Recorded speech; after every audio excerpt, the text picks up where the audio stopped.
Selamat datang di Selamat datang di Prakosasana Yuda Channel.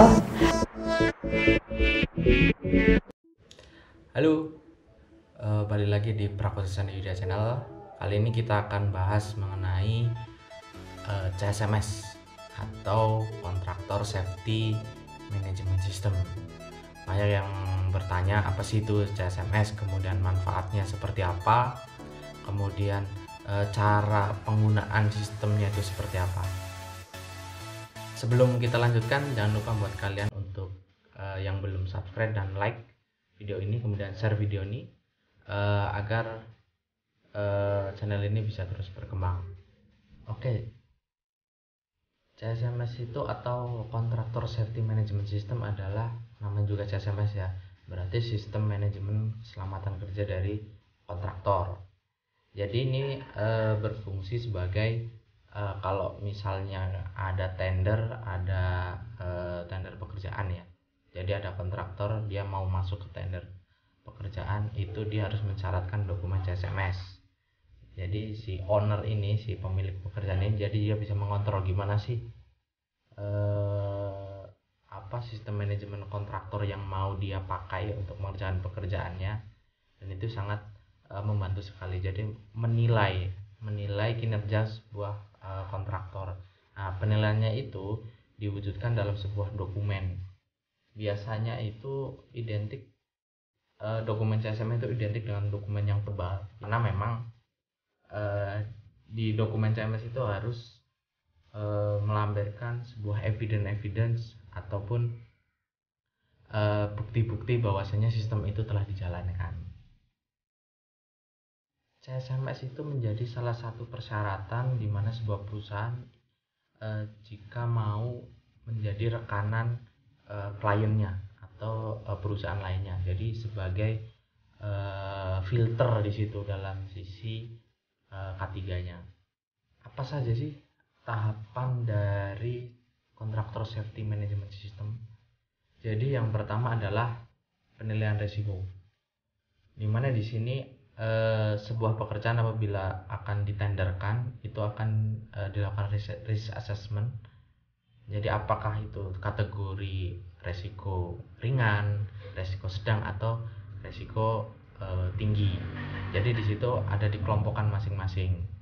Nah, dari situ maka akan ditentukan nanti seorang kontraktor itu harus memenuhi kriteria pencapaian minimal. Jadi misalnya kalau resiko kecil itu atau resiko ringan itu dipersyaratkan misalnya dia harus memenuhi nilai minimal 20% atau 30%. Kemudian resiko sedang dia minimal 60%. Kemudian resiko tinggi dia harus di atas 60%. Itu sebagai filter pertama, yaitu risk assessment. Yang kedua adalah pre-kualifikasi. Jadi pre-kualifikasi itu adalah kualifikasi bagi calon kontraktor. Jadi di situ biasanya si kontraktor itu diminta untuk menyerahkan dokumen sesuai dengan persyaratan atau checklist CSMS yang diterapkan oleh si klien tersebut. Nah, disitulah pintunya ya, maksudnya yang menentukan bahwasanya perusahaan ini akan lanjut menuju ke tender selanjutnya atau enggak. Jadi di situ nanti akan dimintai checklist, kemudian dijawab. Tidak hanya menjawab, tapi juga harus melampirkan bukti evidence-nya dan juga bukti pelaksanaannya. Jadi tidak hanya sekedar mengumpulkan dokumen. Di beberapa perusahaan terutama untuk oil and gas ya, untuk area migas, biasanya mereka akan setelah kita submit dokumennya, maka si kontraktor itu akan dipanggil oleh si calon kliennya. Kemudian dia akan klarifikasi, kemudian dia akan dimitingkan dokumen CSMS-nya tersebut. Nanti barulah keluar nilainya, apakah memang si calon kontraktor itu layak untuk masuk ke tahap berikutnya, yaitu untuk menyelesaikan pekerjaan, atau kandidat pelaksana pekerjaan atau kontraktor tentunya harus menyelesaikan tahapan tersebut. Nah, setelah menyelesaikan tahapan tersebut, maka nanti si kontraktor ini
ketika mereka perusahaan yang baru, mereka sistem manajemen K3-nya belum masih baru mulai, kemudian ketika mereka akan ada tender, mereka diminta untuk menyiapkan dokumen CSMS. Banyak sekali yang kewalahan di situ, karena sebenarnya dokumen CSMS itu tidak hanya data pada saat itu, tapi sebenarnya dia data dan prosedur bisa sampai ke 1 tahun ke belakang. Jadi untuk menilainya kita nggak cukup hanya 1 minggu ke belakang, 1 bulan ke belakang, tapi dia memang harus 1 bulan bisa sampai 1 tahun ke belakang atau sampai 3 tahun ke belakang. Jadi makanya banyak sekali PJK3 yang bisa menjadi konsultan dalam penyusunan dokumen CSMS tersebut. Dan biasanya dokumen CSMS tersebut akan dikejar deadline. Jadi misalnya pengumpulan dokumen CSMS itu maksimal di hari dan tanggal tertentu dan jam tertentu. Itu biasanya hanya jeda cuma 1 minggu, 3 hari. Nah, itulah yang biasanya menjadi PR-nya orang-orang HSE, pokoknya harus menyiapkan dokumen dengan cepat. Oke, itu aja video kita kali ini.